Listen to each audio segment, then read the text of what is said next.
Bagaimana Maroko di Piala Dunia 2022 kemarin di Qatar, kebanyakan pemain-pemain sana mereka di saat itu tidak lahir di Maroko. Ada yang lahir di Prancis, ada yang lahir di mana. Bahkan bahasanya beda-beda bahasanya. Iya, tapi saat menyatu, artinya memang ini udah hal biasa. Dunia sepak bola hal biasa. Di olahraga ini hal biasa. Jadi ya, udahlah kalau orang-orang politik nggak usah ngomongin olahraga lah, nggak usah ngomongin bola lah. Maksudnya yang mana tuh maksudnya? Ya, ini yang tujuannya PON kan digadang-gadang untuk tujuannya untuk pembibitan usia muda. pembibitan segala macem. Tapi malah kejadian kayak gini. Kita pasti pengen merindukan dong supaya ada buas-buas lain, Andika Firmansyah yang muncul dari PON. Ricky Cawor yang baru ya. Yang baru tuh 2021 Ricky Cawor kan, tuh. kita pengen tuh sepak bola Indonesia ada wonderkid kayak gitu kan. Gimana dulu kita ngeliat buas Keren dari banget PON tiba-tiba langsung dilirik Peter Witt ya, kalau Peter White kalau nggak salah langsung Peter jadi Witt. masuk timnas kan. Wah, luar biasa. Sekarang kita menunggu gitu, yang kita disajikan malah kekerasan kayak gini kan.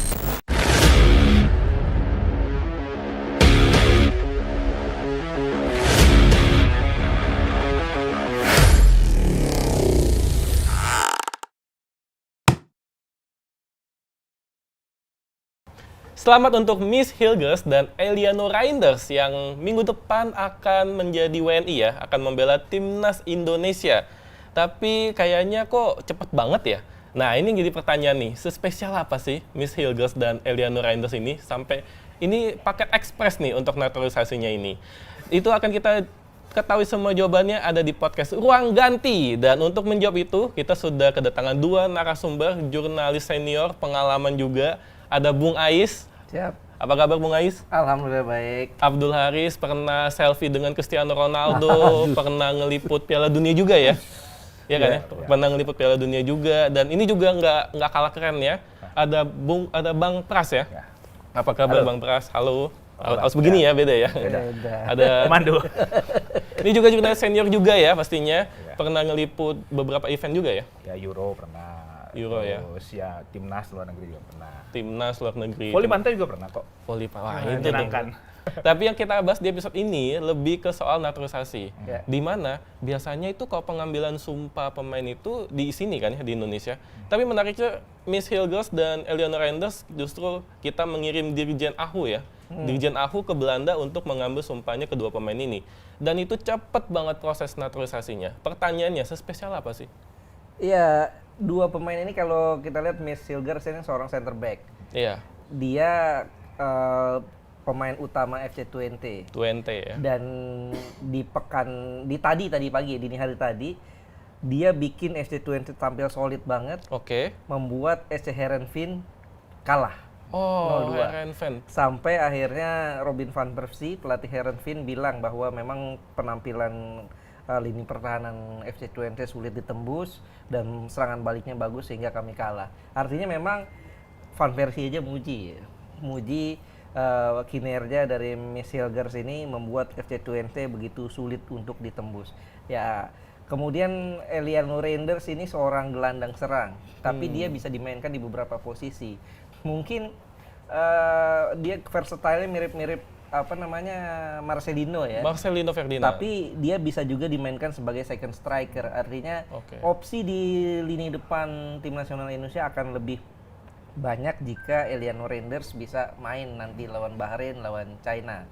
Dan begitupun Miss Hilgers, pilihan di belakang akan semakin luar biasa ya. Arda J.Ijes, Justin Hapner, Nathan, ini membuat ada Elkan Bagot juga. Betul, kalau dipanggil. Kalau dipanggil tapi ya, kalau dipanggil. Kalau Elkan Bagot minta maaf. Iya itu. Ya artinya memang pilihan jadi lebih banyak, opsi lebih banyak, dan ini membuat kans kita mudah-mudahan bisa lebih banyak untuk bisa dapat poin maksimal di kandang Bahrain dan di kandang China nanti. Bang Pras, setuju nggak nih? Kalau misalnya Miss Hilgers datang, Eliano Reinders, yang dimana itu adiknya Tatjani Reinders ya, pemain AC Milan, datang, kans Piala Dunia jadi semakin terbuka lebar gitu. Terbuka lebar sih saya nggak bisa bilang terbuka lebar ya. Oh belum ya, belum? Belum ya, karena kita juga harus realistis ya. Yang kita lawan adalah China, Bahrain, Jepang. Gitu lah. Tapi paling nggak harapan ada. Kalau dulu mungkin harapan, sudahlah kita sebagai fans sepak bola imun aja dengan kekalahan gitu. Iya, Tapi kan dengan kekuatan timnas kita sekarang ya peluang terbuka gitu loh. Apalagi ada penambahan kuota peserta kan Piala Dunia. Setidaknya nggak terbuka sedikit lah, lumayan lah intinya. Eliano juga adalah salah satu pemain yang memang tipikal disukai sama STY yang versatile, bisa main di mana aja. Kan kita juga lihat beberapa pemain yang ditarik itu memang bisa mengisi posisi di mana aja, kayak Nathan, ya kan. Marcelino juga bisa beberapa posisi kan. Jadi menurut saya, juga ya. Yes, Sandy Ragnar Walsh juga. bisa. Yes, banyak banget memang itu gayanya STY. Jadi dia bisa merubah formasi sesuai keinginan dia dan juga sesuai dengan lawan yang akan dihadapi. Jadi menurut saya sih kita nunggu aja ya. Menurut saya juga pasti akan menarik nih. Kita lihat bagaimana racikan STY untuk memasangkan Miss sama si Eliano ini di pertandingan. Mudah-mudahan sih kalau nggak ada halangan melawan Bahrain ya, terdekat ya. Bahrain. Nah, itu bisa kita lihat lah. Dan saya nggak setuju sih kalau memang dia prosesnya cepat. Karena kami butuh kemenangan gitu. Kami butuh kemenangan. Karena kita 2 kali seri ya? Iya, 2 kali seri. kali seri. Paling nggak sekali seri sih menurut saya juga udah lumayan bagus ya. Peluang makin terbuka lebar gitu ya. Kalau Jepang ya kita lihat nanti aja lah Jepang gimana. Nggak apa-apa, kan masih lama Jepang kan. Mungkin masih punya waktu. Tapi satu hal yang pasti adalah kenapa ini begitu cepat, karena kedua pemain ini spesial berarti ya, kedua pemain ini ya. Tapi dengan spesialnya mereka, ada yang terancam nggak nih, Bang Pras nih? Dengan kedatangan dua pemain ini. Ya terancam sudah pasti ya. Tapi kan yang terancam juga banyak yang ngomong nanti pemain Indonesia atau pemain apa nih, pemain domestik lah ya, semakin terancam nih. Oh, maksudnya jadi full naturalisasi? Iya, banyak yang ngomong gitu. Tapi menurut saya juga bukan hanya pemain-pemain yang bermain di Indonesia, pemain di luar yang naturalisasi juga banyak terancam. Iya. Kita lihat Jordi Amat aja sudah sepertinya tidak akan dipakai lagi ya. Iya. Dengan Sementara karena masih cedera ya. Iya, cedera dan banyak pilihan lebih muda, lebih agresif di belakang. Apalagi si Jordi ini beberapa kali melakukan blunder ya. Yeah. Walaupun saya nggak bisa menilai, nanti kita lihat STY juga kan, apakah memang dia di belakang tuh masih dibutuhkan. Tapi dengan hadirnya Miss, bisa aja bukan pemain domestik yang, pemain apa sih sebutnya ya? Pemain yang bermain di liga, pemain lokal kita, pemain Indonesia yang akan tersingkir. Bisa juga ada beberapa yang tersingkir. Kayak Elkan Bagus sudah tersingkir kan, walaupun ada faktor yang lain ya. Ada faktor X itu ya. Iya, jadi ya bisa saja bukan hanya pemain ini, banyak pemain yang bisa tersingkir kan. Kita nggak tahu nih seberapa ketat persaingannya nanti, tapi ada beberapa pemain yang mungkin harus dikeluarkan ya dari skuad timnas ya. Berarti kalau misalnya datangnya Miss Hilgers ini mungkin Jordi Amat ya, mungkin ya? Iya, kalau secara hitung-hitungan kasar sih kemungkinan sih ya. Yang paling utama ya mungkin salah satu pemain lokal ya, kayak kalau Jordi kan masih cedera. Iya.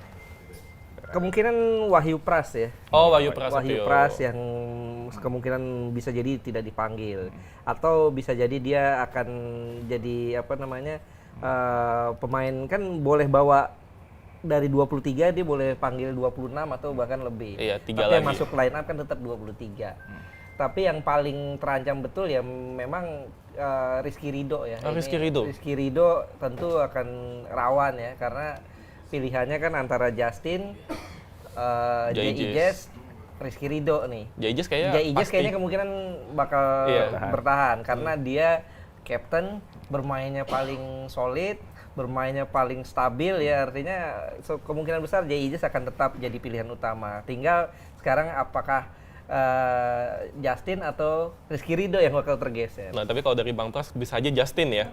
Bisa aja kan. Banyak kita nggak tahu. Karena Rizky Ridho juga tampil bagus loh. Nah, itu dia.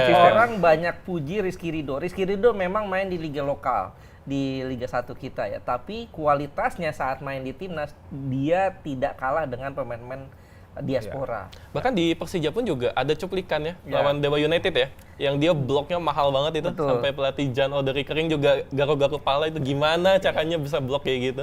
Berarti artinya ada peluang. Nggak full naturalisasi berarti ya? Ya, saya rasa Rizky Ridho pasti akan dipertahankan sih menurut saya. Karena memang benar kata Bung Ais, kualitas Rizky Ridho itu di atas rata-rata ya, walaupun usia masih muda. Kalau Eliano Reinders kira-kira? Iya, Marcelino mungkin. Marcelino?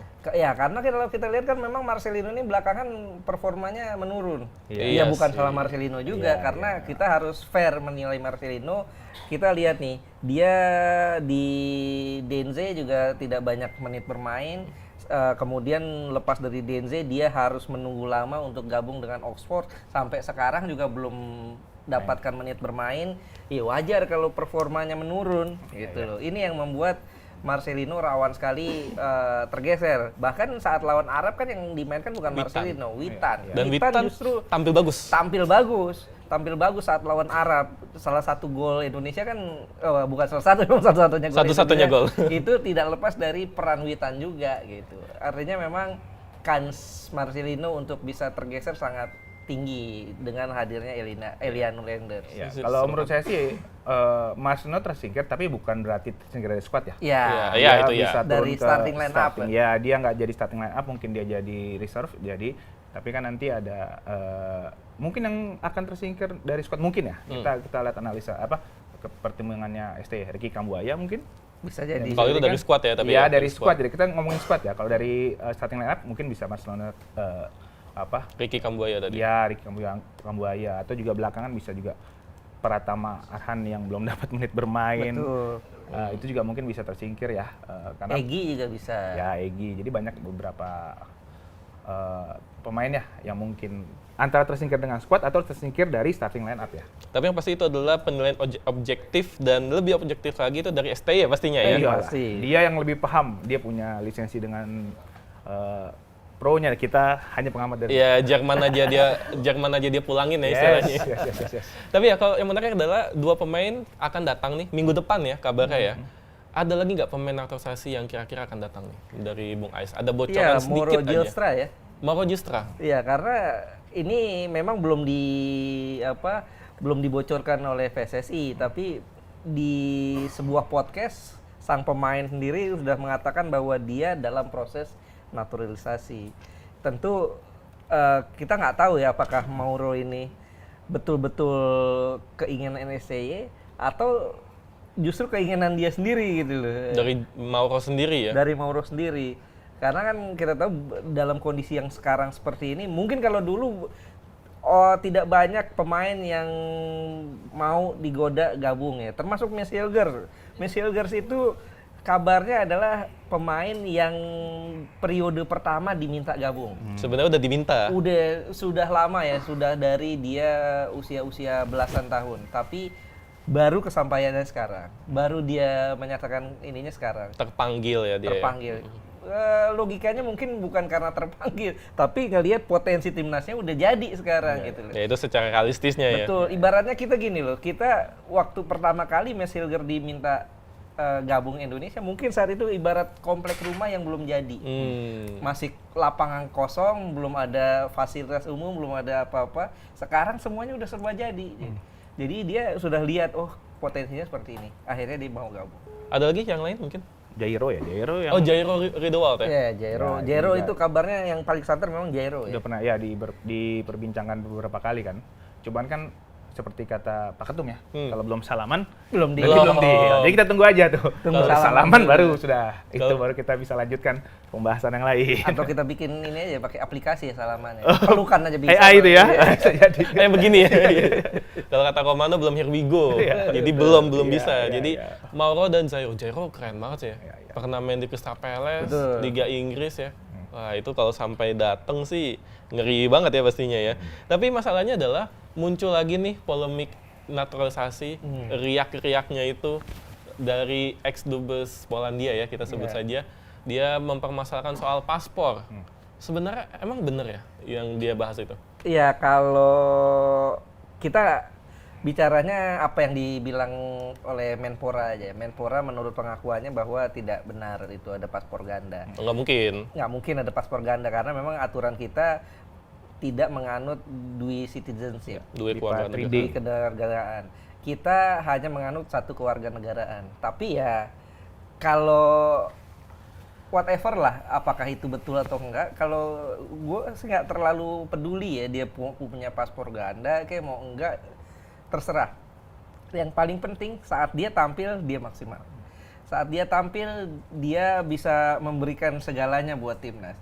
Mungkin kalau ya dibilang tidak peduli apa-apa, ya itu urusan hukum lah ya untuk ini.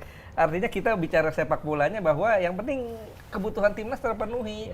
Mau dia mau punya paspor ganda kayak atau gimana. Iya. Terserah saja kalau. Ya, kita juga nggak boleh egois juga karena gini. masa depan pemain sepak bola, apalagi mereka yang sekarang berkarir di Eropa juga harus kita pikirkan. Singkat ya? Ya, kalau misalnya dia harus dia harus tinggal di Indonesia, katakanlah ada permintaan dia harus tinggal di Indonesia, mau jadi apa dia pensiun? PNS. Karena ujung-ujungnya gitu. Kalau nggak jadi komentar bola, PNS. Tapi kan mereka masih punya karir. Kita lihat John van Beekering, balik lagi tuh dulu ke sana segala macam. Akhirnya jadi security kan. Iya, itu dia. Kabarnya ya.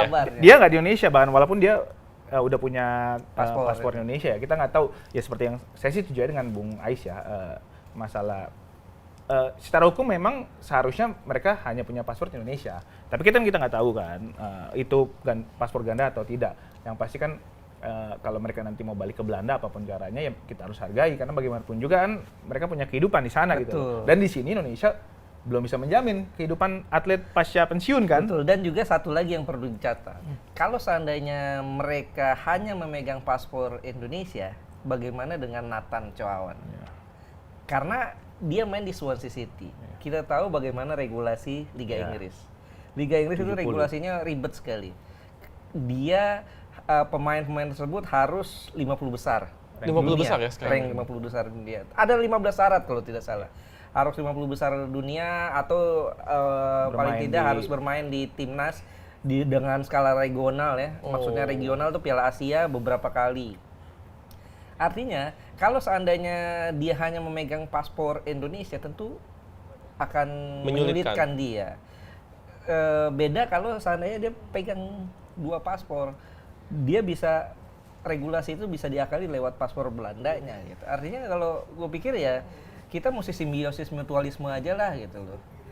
Artinya harus saling paham lah gitu loh. Untuk hal-hal kayak gini ya entah ini benar secara hukum, gue lagi-lagi bilang gue nggak melihat dari sisi hukumnya ya. Iya. Kita harus bisa untuk hal-hal seperti ini dispensasi lah gitu loh. Jangan terlalu saklek harus begini begitu. Karena kalau kita harus betul-betul seperti itu, sepertinya susah loh pemain-pemain luar untuk mau gabung kita gitu loh. Tapi kalau ngelihat bagaimana mereka merayakan gol Tom Hai sampai knislide sampai yang penting itu. Iya, maksudnya kecintaan mereka masih harus diragukan. Yang gitu penting kan. itu kalau menurut gue sih istilahnya ya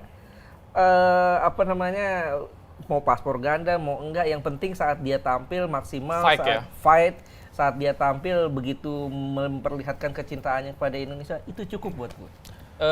Gue yakin juga kan pasti ini udah sesuai aturan ya, kan nggak mungkin kan ini juga ada masalah di belakangnya, karena kan melalui proses naturalisasi itu tidak cuman dia harus disetujui oleh presiden DPR segala macam, masa ya semua pihak harus setuju ya, paling tidak yang orang-orang yang sudah membela timnas Indonesia sudah punya paspor, dia seharusnya secara regulasi dia sudah melakukan hal yang benar ya. Betul. Dan memang saya mau quotes omongan Presiden ke-6 Susilo Bambang Yudhoyono ya. Oke.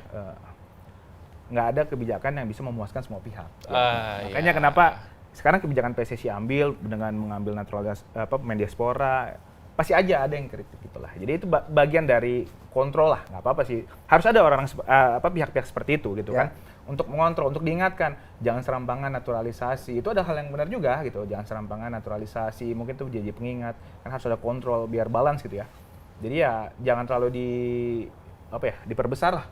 Ya kita terima aja gitu. Memang sebagai fans Indonesia ya kita mendukung juga gitu. Kalau nanya ke kita gitu sebagai fans sepak bola, ya mau kita senang-senang aja. Mau 9, yang penting Indonesia menang gitu kan. Yang penting Indonesia yang penting. Iya, Indonesia menang. Dan tanpa mereka punya darah Indonesia kok. Walaupun setengah seperempat ya itu mereka Indonesia. Iya, mau gitu. dibilang itu Indonesia palsu kayak mau dibilang ini kebahagiaan palsu. Whatever lah. Ya artinya yang paling penting kan buat kita naik grade dulu nih gitu. Iya. Nanti ya pelan-pelan kita dorong PSSI untuk jangan cuma naturalisasi nih. Lu mesti lihat juga pembinaan usia muda, kompetisinya dijalanin gitu loh. Ya ini kan skala jangka pendek aja gitu. Tapi yang menarik tadi dibahas soal kritik ya. Salah satu yang mengkritik adalah seorang akademisi yang dia bilang ini adalah sensasi yang palsu gitu. Iya. Terus ada juga anggota DPR yang mengkritik kebijakan naturalisasi atau kebijakan naturalisasi. Naturalisasi. Kalau gue pikir gini, di olahraga itu udah jadi hal biasa kok. Jadi meskipun sensasi palsu, terus ada Iya, ngomong kita lihat. akamsi juga ya. Bagaimana Prancis? Kalau tidak ada pemain-pemain imigran, kalau tidak ada pemain-pemain campuran, apakah mereka pernah jadi juara dunia? Bagaimana Maroko di Piala Dunia 2022 kemarin di Qatar? Kebanyakan pemain-pemain sana mereka di saat itu tidak lahir di Maroko. Ada yang lahir di Prancis, ada yang lahir di mana. Bahkan bahasanya beda-beda bahasanya. Iya, tapi saat menyatu mereka demi Maroko. Membela Maroko. Jangankan nih Jepang aja kipernya sekarang kiper dari mana coba? Dion Suzuki ya. Betul, berkulit hitam. Artinya memang ini udah hal biasa. Dunia sepak bola hal biasa. Di olahraga ini hal biasa. Jadi ya udahlah kalau orang-orang politik nggak usah ngomongin olahraga lah, nggak usah ngomongin bola lah. Maksudnya yang mana tuh maksudnya tuh? Ya di koridornya masing-masing aja lah. Politik, bola ya. Betul. Meskipun sebenarnya kadang-kadang nggak bisa dipisahkan nih sebenarnya. Ya, seperti saya bilang tadi, sebagai fungsi pengawasan, kontrol tuh nggak apa-apa. Nggak apa-apa. Butuh gitu. Cuman kan tetap harus ada kontrolin supaya balance lah. Check and balance ya. Ya, itu nggak apa-apa. Asal jangan terlalu diperbesar lah, dipermasalahkan. Hal yang tidak perlu dipermasalahkan nggak usah dipermasalahkan gitu. Kalau emang sudah track layak, udah jalan selayaknya ya sudah kita harus dukung gitu apapun. Yang punya stakeholder itu adalah PSSI ya, yang punya kemampuan untuk membenahi sepak bola ya satunya PSSI gitu. Ya udah kita dukung. Ini mungkin kebijakan dari ketua umum periode sekarang, kebijakannya yaitu untuk menaturalisasi dan meningkatkan peringkat FIFA. Ya 100 besar ya targetnya. Udah ada hasilnya kan, ya sudah kita dukung gitu loh. Kalau melihat membandingkan lagi, ini masalahnya di grade segala macam. Waduh, udah banyak banget program PSSI dari zaman dulu. Ya gitu-gitu aja gitu. Pernah nggak momen ketika kalian imun dengan kekalahan timnas? Oh ya udah kalah, ya udah gitu kan. Kapan gitu bisa comeback? Ini saatnya gitu. Udahlah kita saatnya dukung bareng-bareng gitu loh. Toh nggak ada regulasi yang dilanggar, semua melalui aturan, melalui yang benar gitu alurnya. Ya sudah kita dukung aja gitu loh. Memang ya seperti gue balik lagi, nggak ada kebijakan yang bisa memuaskan semua pihak gitu loh. Ya sudah, tapi kalau nggak puas, it's okay, udah. Yang penting mayoritas puas gitu, nggak ada masalah kok. Di media sosial juga semua pada ngedukung. Ya udahlah, anggaplah itu sebagai pengingat kita aja. Jadi jangan terlalu ini juga ya istilahnya. Jangan lupakan pembinaan usia muda. Iya, pembinaan usia muda. Pembinaan usia muda sekarang sejauh mana perkembangannya? Iya, gue nggak tahu nih pandangan gue ya. Mungkin PSSI ngambil lagi nih, piramida terbalik kali ya. Dia ambil yang besar dulu, timnas dulu diperbaiki, baru ke bawah. Karena kan bagaimanapun juga gue melihat dari hal positifnya. Dengan timnas yang makin bagus, euforia makin tinggi, pemain muda itu termotivasi. Itu kan jadi hal yang bagus ya. Standarisasi naik. Standar naik. Ketika pemain Indonesia melihat, mereka komit nih pemain-pemain dari luar, karena mereka terbiasa kan di klub lain masing-masing ya. Nggak makan gorengan nih, nggak makan mie nih. Wah, gue malu nih kalau makan mie. Itu menularkan hal yang positif kan. Dia datang tepat waktu, dia latihan benar-benar gitu loh. Tidak colong-colongan dari hotel kabur mungkin gitu ya. Itu kan menjadi hal yang nularin hal yang positif gitu kan. Dari teknik juga kan bisa diperbaiki, ngelihat ditularkan gitu. Jadi kan mungkin diperbaiki dulu timnasnya ketika sudah benar, bawahnya diperbaiki. Walaupun memang sebenarnya harus bawahnya juga diperbaiki. Tapi kan itu rumit ya, rumit banget gitu loh memperbaiki dari bawah. Wah, mana sabar netizen Indonesia. Tapi gue percaya sih dengan PSSI yang sekarang ini ada step by step-nya. Kan pertama nih step pertama itu PSSI sekarang itu perbaiki timnas. Setelah timnas sudah mulai oke, mereka turun ke liga. Kompetisi dikasih VAR, dikasih wasit yang bagus, dikasih sanksi yang berat, sanksi yang tegas, dan kita bisa lihat sekarang nih kompetisi Liga 1 sudah itunya levelnya udah mulai naik. Perlahan naik, walaupun masih ada riak-riak, it's okay. Sudah naik. Nah, sekarang nanti mungkin tinggal setelah itu pembinaan usia muda gitu. Step by step lah, karena memang PSSI itu sepak bola Indonesia itu kusut. Kita sudah dipimpin sama beberapa jenderal loh. Jenderal polisi pernah, jenderal TNI pernah, pengusaha juga pernah, politikus pernah, politisi. Iya, gagal. Sekarang ya ada arah ke tren yang positif ya kita dukung. Kalau melenceng lagi ya kita kritik. Kita sebagai publik ya fair aja, bagus kita dukung, Enggak, kita kritik. enggak kita kritik gitu. Meskipun terkadang orang suka bilang, bukankah muara kompetisi itu adalah timnas? Iya. Tapi sebenarnya kan PSSI juga membangun itu juga. Betul. Artinya saya PSSI mengambil langkah yang beriringan gitu.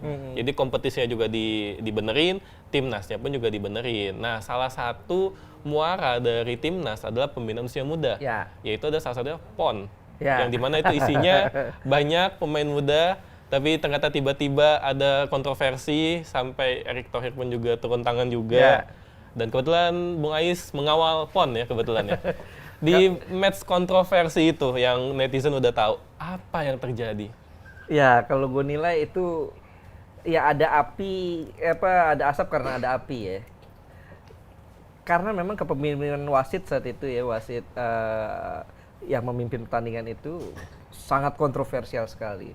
Banyak sekali pelanggaran-pelanggaran yang harusnya diberikan untuk Sulawesi Tenggara. Itu pertandingannya Aceh melawan Sulawesi Tenggara. Aceh tuan rumah ya. Sulawesi Tenggara. Sulawesi Tengah, Sulawesi Tengah.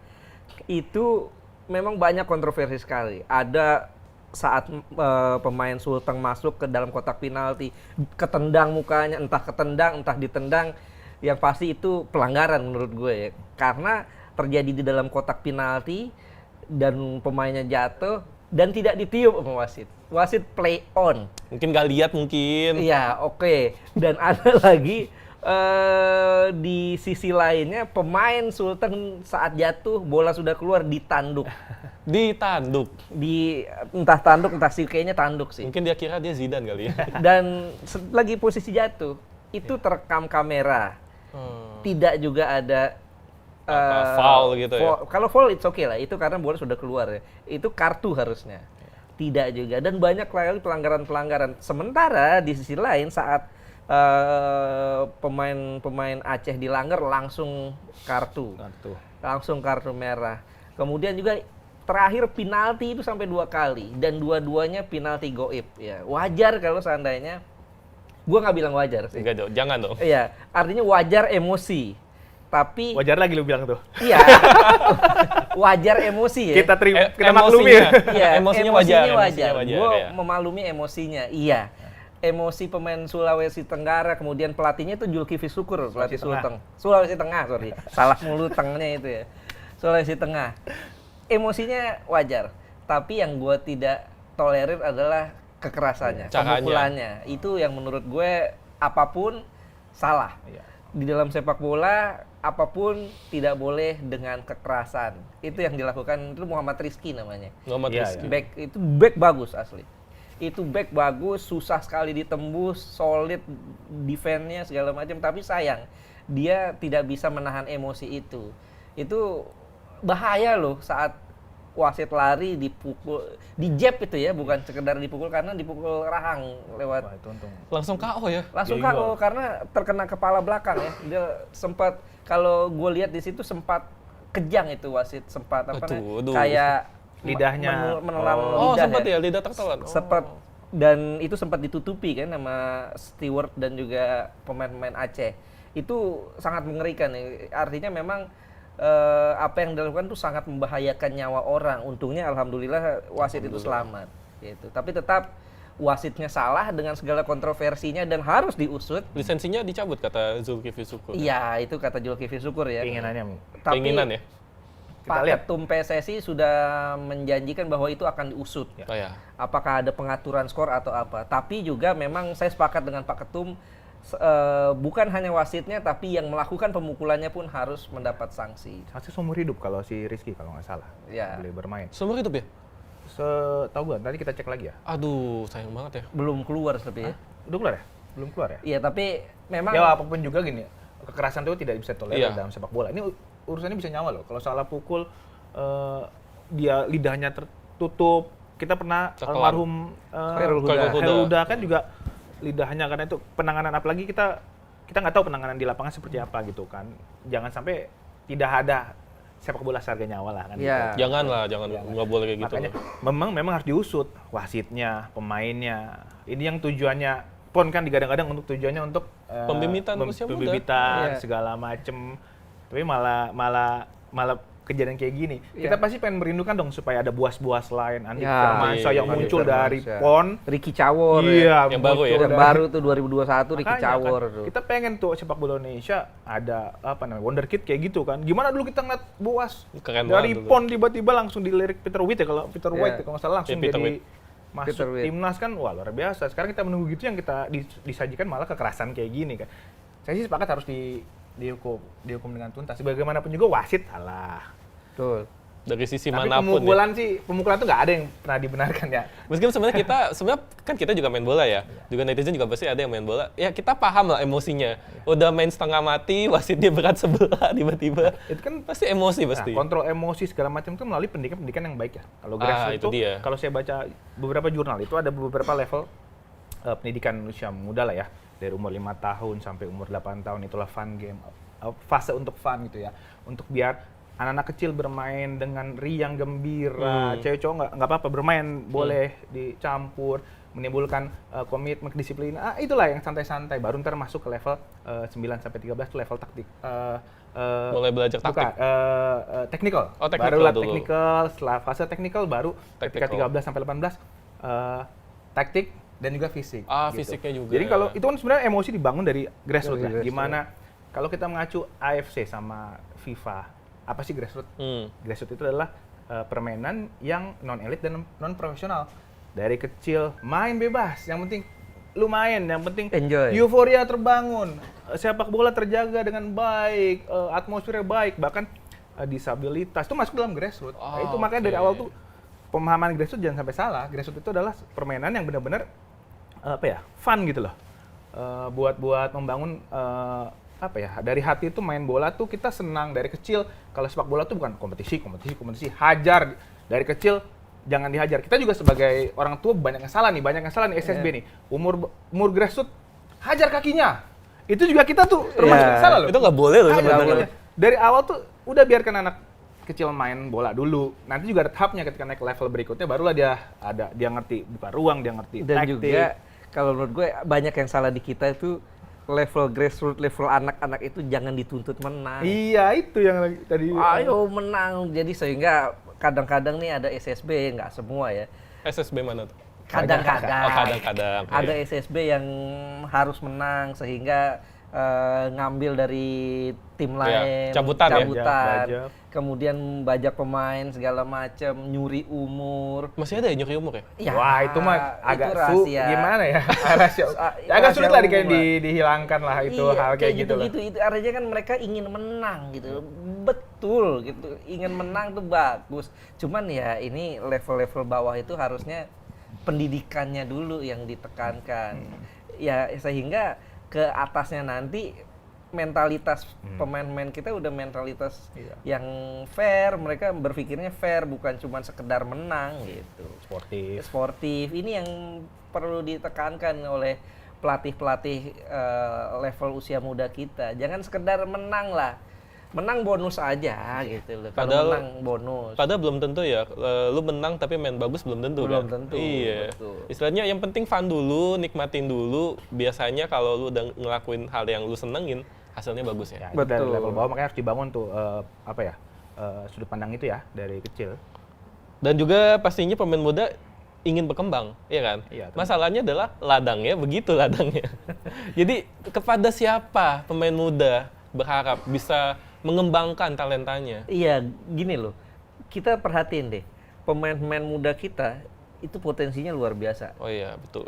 Kita ribuan pulau, punya pulau-pulau kecil yang banyak, dan kita lihat pemain-pemain kita dulu di era Primavera, di era Beretti, atau tim pelajar kita bisa juara di Asia. Artinya kan memang level usia mudanya bagus. Tapi kenapa belum masuk senior? Nah itu Ya, kenapa dia tuh? Nah itu kenapa tuh? Kalau gue pikir mentalitas kompetisi di level senior kita masih belum. Mentalitas artinya gini loh, bahwa untuk jadi seorang olahragawan tuh harus disiplin. Makan harus jaga, istirahat harus jaga. Kan banyak pemain-pemain kita saat sudah masuk ke level senior baru tenar dikit iya. dugem. Layu sebelum berkembang. Betul, kemudian kenal kehidupan malam, setelah latihan makannya ketoprak, makannya banyak loh Ntar tiba-tiba ada postingan yang penting halal gitu. Gue beberapa kali ngobrol sama mantan pemain, itu kadang-kadang sudah disediakan di hotel pemain gitu. Dulu mungkin di Century Park gitu ya, sudah ada makanan-makanan sehat, tapi mereka justru pilih makan somai di luar. Yeah. Makan somai, makan bakmi, ya. Ini yang membuat berpengaruh buat fisik para pemain kita. Nutrisinya. Komitmen sebagai pesepak bola yang harus dijaga. Ya mudah-mudahan dengan hadirnya para pemain diaspora yang sudah terbiasa dengan hidup teratur gitu ya, dengan pola latihan dan pola makan yang benar gitu, mudah-mudahan itu bisa menulari pemain-pemain kita ya. Itu kan penting banget itu. Karena nutrisinya harus terjaga, fisiknya itu harus dijaga, mudah-mudahan ya itulah mereka bisa menularkan. Kita gini loh, untuk jadi atlet yang hebat itu ibaratnya kontrak untuk tidak hidup enak. Itu benar. Dalam tanda kutip. Itu benar. Soalnya kontrak untuk tidak hidup enak. Karena sejak kecil atlet-atlet itu, orang-orang anak-anak yang lain main sepeda bersama teman-temannya, dia pergi latihan. Teman-temannya main mabar ya, game online bareng, mereka pergi latihan. Latihan fisik segala macam. Itu kan nggak enak pasti. Kemudian saat mereka mulai jadi atlet, makannya juga nggak bisa makan sembarangan. Makannya betul-betul makanan atlet. Itu kan pasti nggak enak juga. Inilah yang menurut gue untuk jadi atlet hebat itu adalah kontrak untuk tidak enak gitu loh. Nanti ya dia akan dapat hasilnya gitu. Enaknya belakangan gitu. Ya. Kan kita tahu Cristiano Ronaldo kayak gimana sih. Hidupnya gitu. Ini ya. Minum soda enggak, makan gorengan enggak gitu. Tapi kita bisa lihat dia bisa bermain dengan intensitas tinggi di level tinggi sampai usia 39 tahun ya. Iya, udah mau dekat 40 tahun. Ya, atau kalau lo pengen jadi atlet yang ada waktunya nih, gue kayaknya cuma dari umur sekian, ya udah contoh lo Wesley Sneijder, ya, Samir Nasri. Ya. Mereka menjaga kondisi ketika main. Ketika pensiun bebas, lo mau besar mau apa silakan. Ronaldo Brazil ya. Ada waktunya gitu lo, silakan aja. Tapi maksudnya ya moga-moga atlet ya yang sedang sekarang berjuang menjadi atlet atau yang sudah jadi atlet harus komitmen seumur hidup, bukan seumur hidup sih, harus komitmen setidaknya sampai karir mereka. Sehingganya sampai karir mereka meredup gitu. Betul. Perlu ada pengorbanan ya pastinya. Perlu ada pengorbanan. Karena pemain seperti Lamine Yamal nggak mungkin makan siomay itu. Nggak mungkin. Ya sekali-sekali boleh lah. Iya, tapi maksudnya bukan yang kayak ada udah makanan di hotel tiba-tiba dia jajan gitu kan, nggak. Iya. Tidurnya juga cukup, nggak mungkin kedugem juga kan. Makanya dia bisa jadi salah satu pemain terbaik di Euro yang kemarin. Dan kita ini aja deh, belajar dari pemain-pemain top lah. Bagaimana Ronaldinho saat dia dalam posisi yang sedang populer, lebih banyak pesta saat di Barcelona, dan akhirnya karirnya redup sebelum dia menginjak usia senja. Ya, sampai peaknya dia nggak sampai peaknya. Nggak sampai betul-betul ini. Kita bandingkan dengan Cristiano Ronaldo, Messi, dengan Lionel Messi, yang hidupnya lurus-lurus aja gitu loh. Artinya kan di sini bisa kita lihat siapa yang bisa menjaga komitmennya, siapa yang bisa menjaga niatnya untuk betul-betul jadi atlet hebat, dia akan bertahan lama. Dan itu juga menjadi salah satu mungkin catatan bagi PSSI juga ya, untuk menjaga talenta muda kita, aset harapan bangsa kita, karena kita punya target menuju Piala Dunia ya. Dan itu juga menutup dari episode Urang Ganti kali ini soal naturalisasi. Banyak banget polemiknya, riak-riaknya muncul lagi, tapi rasanya udah lah ya. Pastinya semua pemain diaspora itu mendukung timnas dari hati yang terdalam. Jadi tak perlu dipertanyakan lagi. Soal PON juga itu memang salah, tapi kita paham emosinya. Cuma ya udahlah. Yang penting pembibitan usia muda, pemain juga harus lebih sadar dan perlu ada pengorbanan. Begitu ya. Jadi itu aja dari Bung Ais, thank you. Bang Pras, thank you banget. Dan akhir kata kita cabut. Bye.